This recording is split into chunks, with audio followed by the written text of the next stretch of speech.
Hey guys, welcome back. It's Ripe again, back with more homeowner association stories. In this video, an HOA fined me because of my supposedly illegal solar panels. I ended up teaching them a lesson they would never forget. Here is what happened. Let's dive right into the video. So I live in a neighborhood that on the outside looks great, but the inside is filled with more drama than one of those TV shows where the entire point is everybody in the neighborhood sucks. For us though, the people for the most part are fine. It is the HOA itself that is the real problem. They don't just want to control us, but seem to need it in order to make themselves feel good.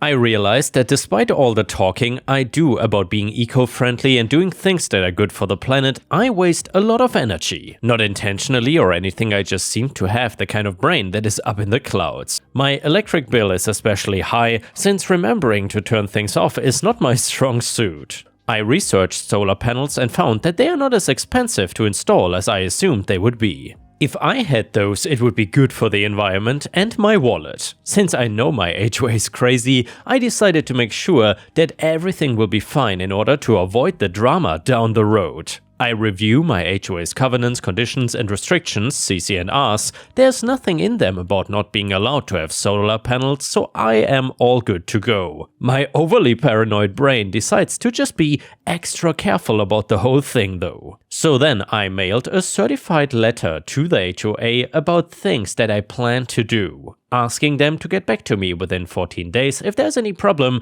with what I am doing. I send it, waited 14 days, hear nothing back, so I'm good to go and install my solar panels. Right? Well, I paid somebody competent to install them because me on the roof would be a whole different kind of disaster. It is not until after they are installed that the HOA president finally decides to speak up and say something. This guy Steve just sucks in general, like even if he wasn't the HOA president, he would still suck. He started harassing me about the solar panels, claiming I never got permission to put them up. Me, I checked the rules and I even sent in a certified letter giving you ample opportunity to object to this. Steve, we never got anything in the mail. Me, it was not sent certified, so I know for a fact that you did. Either way, it's not against the rules. Steve, of course, it is against the rules to make your house uglier and lower the value for everyone else. Me, actually solar panels increase the profit generally. He was not listening to a word I was saying though, and instead saw me turn into a dollar sign right before his eyes. He had an opportunity he didn't want to let go and started fining me for my solar panels. Nothing normal either, because I was getting fines of $1,000 per day for having them. He was not trying to punish me, he was actually trying to bankrupt me and intimidate me into doing what he wanted, despite the law being on my side. He did not scare me, and I went to the board with their own CC&Rs to show that there were no restrictions or rules regarding solar panels. They were all on Steve's side for one reason or another and claim that it would still be up to their discretion if something is not in the rules. Which is just not legally true. They were continuing to make untrue claims of how the panels would lower the value of my property and refusing to look at my data that said otherwise. Maybe Steve just cannot read, so I hired a lawyer knowing what direction this was gonna go and wanted to get a jump on things before they did. He sent a letter to the HOA to stop harassing and fining me, but they just ignored it and started to double down on their efforts, which was fine by me. Steve was too arrogant to give up and instead just wanted to add more wood to the fire that was gonna burn him in the end of things, giving me more fines and thinking that he would win when things came to court. I did take them to court for the fines and harassment. It was not a secret either, as people heard about it and the news spread like wildfire to the point that it even got to the local media, who wanted to interview me and keep an eye on the case. Since it was also about renewable energy, a lot of eco groups were keeping an eye on what was happening and backing up my right for solar panels. Mostly I think other people were also sick of the HOA and happy to find some way to support against them in a large group.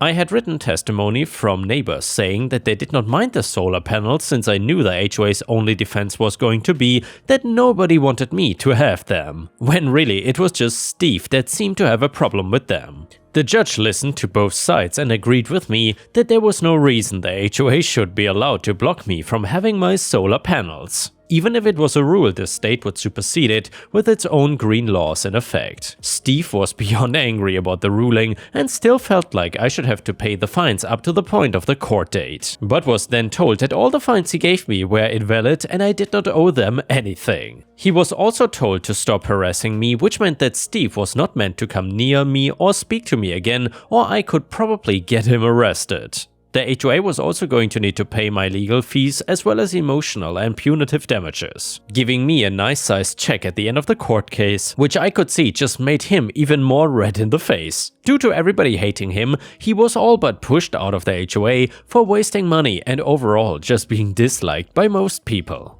With the large knowledge of this, people jumped for the position that wanted to encourage what I did with building solar panels, making an updated version of the CC&Rs that not only mentioned eco-friendly alternatives for the home, but encouraged it, saying that homes that had something like this was good for the environment, like solar panels could even have reduced HOA dues as an incentive. I'm sure wherever Steve was hearing that was having a mini tantrum inside his own head. At the end of the day, I don't know which aspect made me happier, that I was able to keep my solar panels, that more people were doing it, or that Steve was so disgraced from everything he had to leave his position. Maybe you all have a thought on it, which of those three is the best, and I would love to hear it. And the next one is titled, I don't work here and you're not a customer here. And by the way, if you have watched until here, please don't forget to subscribe to the channel if you haven't already, it is very much appreciated. So I just had a great experience at my work, kind of, but worth it, Australian based. Before I get into it, and just to add a bit of background, I've been a manager in my line of work for over a decade now, and we deal with rude people all the time. I have zero patience for rude people, and I give it back exactly how it's given to me. At my work, I do the post office run each morning, dropping and collecting mail from our PO box. Great chance to get out of the office and create new long ways back to work. Today, we had a parcel pickup slip in there, nothing unusual with that, we get them all the time, so I collect the parcel and take it back to work with the other mail. When I get back to my desk, I notice that the parcel is from Amazon, addressed to someone who doesn't work here, but has our office PO box details. There's also a contact number for her on the parcel sticker. So being the kind, caring gentleman that I am, I give her a call. It goes to her voicemail, so I leave a detailed message about the situation and how to contact me. Moments later, I get a call back on my desk phone. Me, good afternoon, company name, this is OP speaking. Her, I had a missed call from this number, but I have no idea why you would be calling me, because I'm not interested in anything you're selling. Me, oh no, that's okay, I don't want to sell you anything. The name is Karen, is it? We had a parcel in our PO box addressed to you. Did you want to come to our office to pick it up? Karen, why do you have a key to my PO box? Me, well actually it's our PO box and we have had the same one for 3 years now, so… Her, exploding, no, it's my PO box and that's illegal. Why do you have a key to my PO box? I want to speak to your manager. Me, okay, go for it then. I am the manager. Her, well, why do you have access to my mail? She yells this whole conversation, but I got sick of writing in caps. Me, I don't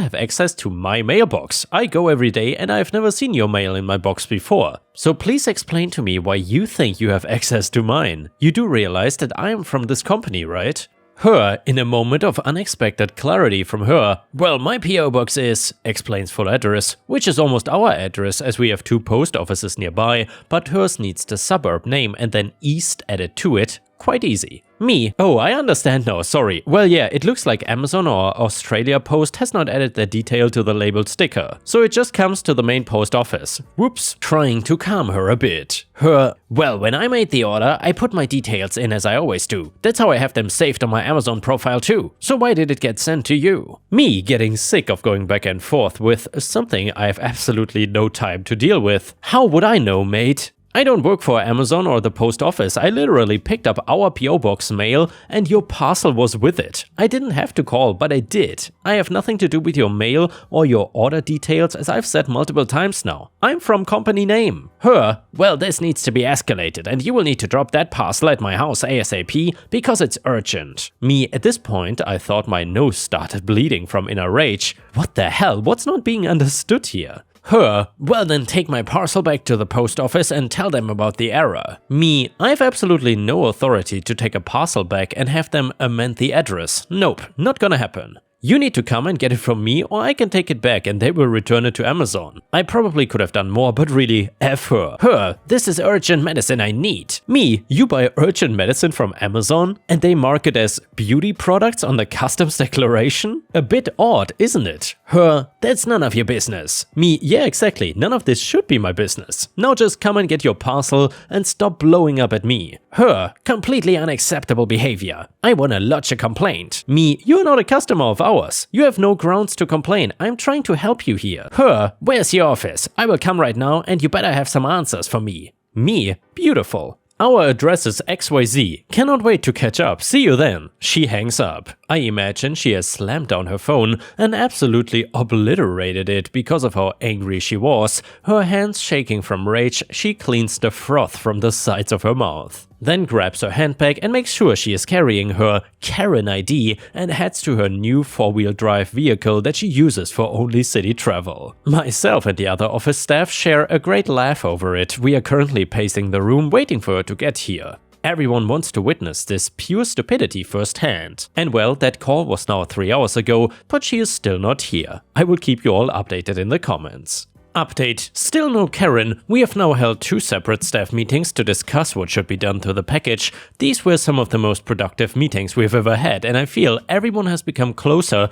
during this time, a real team bonding moment. She has until this time tomorrow. We'll keep you guys posted. Update number 2. Okay, so I'm actually shaking at what just went down, so here it goes. I didn't start a new post as I didn't want the conclusion of part 1 to be lost in the comments. I also wanted to note, looking at the package again yesterday, she had added delivery instructions saying, leave at address in a secure place if no one is present. Really gives you an idea of the Karen mindset, as it was the following. This is addressed to a PO box. They are generally very secure. So did she expect a postal officer to guard the PO box until it's picked up? Anyway, she just came in and wow. I did not expect it to get any worse, but it did. Almost immediately too, because my team are quite busy and I oversee their workloads. I sit closest, but still hidden, to the main foyer reception area. I generally greet all the customers and take the majority of the calls to our office. My team has to focus on complex financial deals and doesn't need the distraction of people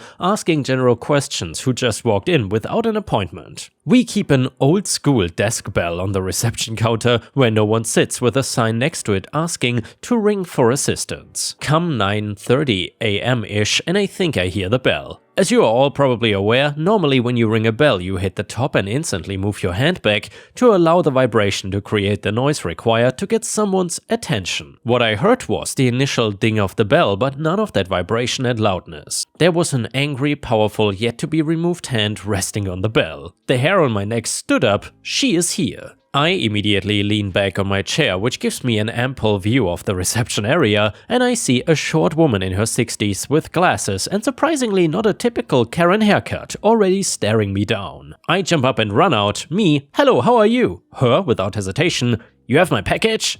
Definite attitude already. It is her. Me, ah yes, of course, thanks for coming in. I am OP, we talked on the phone. I extended my hand out to shake hers. Her, I won't shake your hand, sorry. At this moment my mind is racing. Is she being rude? Is it a religious thing? How the hell do I even respond to this moment? This has probably only happened twice in my life. Me, okay, no problem, I will grab your package, just wait here a moment. I go back to my desk and retrieve the package from my drawer, which she can see me do. I walk back to her and she is again already at me. Her, where were you keeping the package? Me, in my drawer? Her, not very secure. Me, why would it be? You're in my office, which you can clearly see is not a larger version of a PO box, or a larger version of a post office for that matter. Her, looking angry at me in silence like she wants a better explanation. Me, look, I'm actually having a lot of trouble understanding why you're being so rude about this. I held this package for you in good faith. I called you to let you know I had it so you didn't have to go through the hassle. I get cut off. Her, well, it's the inconvenience of having to come here. My brain legit snapped. Me, oh my god, you're an actual joke, you know that? You're the dumbest person I've ever dealt with. Take your package and get out of my office. If I ever see another one of your packages with my mail, I will throw it straight in the bin. Screw ever helping you again. Her, mumbling to herself while she grabs the package and digs for her keys from her handbag. Absolutely disgusting. Me, yes, you are. You should reevaluate how you treat people that have actually tried to help you. She actually turned around to point and yell at me, but barely got through her sentence. Her, I will never deal with this company again. Me, you don't deal with us now. We shouldn't want to deal with someone like you. What a crap treat. Get out of my office. She stormed out. I watched her go to her car, which was parked in our maintenance driveway. This actually made me laugh so hard, I will explain why. So next to our main entrance is a maintenance driveway. Throughout the day we will have multiple contractor cars parked here to work on the many levels of the building. In the time since she has come in, her cars have been parked in by 2 UTEs, utility four-wheel drive vehicles, bearing the building maintenance company name. The guys are just standing at their cars having a chat. I see her yelling at them to move their cars. They look at her and barely budge. She proceeds to get in her car and I watch over the next few minutes as she continuously looks back and forth to see if they are moving their cars for her to get out. These maintenance guys start moving at an actual snail pace. One is even checking his phone while he walks to his driver's side door. I'm just laughing my ass off at this point. The other guys in the office have all come out and are enjoying these final moments of her insanity. I kid you not, these guys took about 5 minutes to move their cars for her. She beeped about 4 times, drawing the attention of many people walking by. I really wish I was making this up because her exaggerated performance was comical. She then finally got her car out and as she was driving off, I walked outside and spoke to the maintenance guys and asked what she said to them. Maintenance guy: thick Kiwi accent. Yeah bro, she came full out, straight up told us to move the effing cars. They were of course unaware of who she was, so they just took their time to piss her off. I told them this story and we all had a good laugh about her. Thinking back now though, I'm pretty happy with the outcome, to be honest. I gotta tell her some honest truth about the situation, and she obviously thought she could continue being a bitch. I must have really caught her off guard. I really hope that's the last I see of her. Cannot wait to tell my future kids and grandkids about her in the years to come. And yeah, Ripe stars, after an encounter like this, I really hope that entitled idiots like this Karen in the story at least learned their lesson. And maybe, just maybe, they won't think about treating other people like this again in the future. But probably that is just wishful thinking on my part. Usually people like this, and I mean people in general, don't really change their behaviors that much based on one situation alone. Either way, props to OP for handling this vicious Karen the way he did. And now let's move on to the next story. It starts like this. Many years ago, I used to work nights and shared a cubicle workspace with someone who worked days. We will call her Karen. Karen apparently thought the entire cubicle belonged to her and nobody was allowed to sit there. Everything was labeled with her name and she would lock the desk. I had to get a separate file cabinet just so I could store my files and stuff, as she was not willing to share. She had little knickknacks figures all over the desk in inconvenient areas that made it difficult to work, so I would simply move them to the monitor's stand out of the way. I'm short and she is tall. I would adjust the seat, monitor and phone to be comfortable. I hated feeling like a little kid with my feet dangling. Fast forward a few weeks of doing the routine of moving the figures and adjusting the workspace for my use. I come in and there is an 11 by 14 piece of paper taped to the monitor with an aggressive note. Night person, don't move my stuff. It's not yours to touch, and stop adjusting the seat and monitor because it's not ergonomically correct. I showed my manager the letter and how the desk was when I came in, and then again after adjusting it to my needs. He laughed and said that she is crazy, continue to adjust it to better suit your needs, and she can do the same when she comes in. So cue the petty revenge. I started moving everything into random configurations daily for a couple of weeks. Monitor in front of desk and everything behind it stacked up like a pyramid, unplugged phone from base and put the mouse in its place, left seat upside down, etc. I recruited coworkers to get in on the fun, helping to redesign each new layout.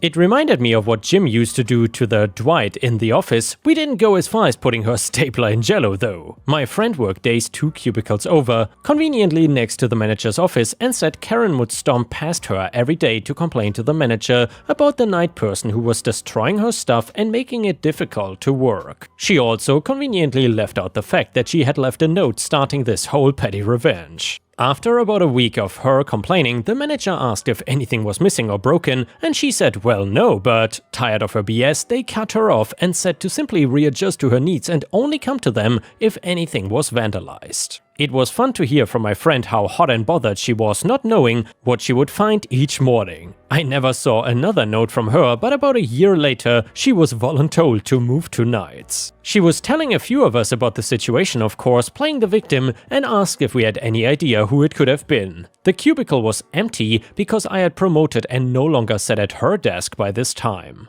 I guess she expected the person, aka me, to get thrown under the bus because the day crew was cutthroat. Little did she know the night crew was ride or die. We all played dumb and started laughing the second she walked outside. And no, the cubicle doesn't belong to you, others are allowed to use it and adjust items accordingly, you entitled Karen. And yeah guys, if you cannot get enough of my content, please don't forget to check out my podcast by searching for Ripe Stories on all major podcast platforms such as Spotify, Apple or Google Podcasts. Furthermore, you can find bonus content by going to patreon.com/ripeyoutube or by clicking the join button here on YouTube. For a small monthly fee, you will get access to dozens and dozens of exclusive videos you won't find anywhere else. Thank you so much for watching, and I hope to see you again tomorrow.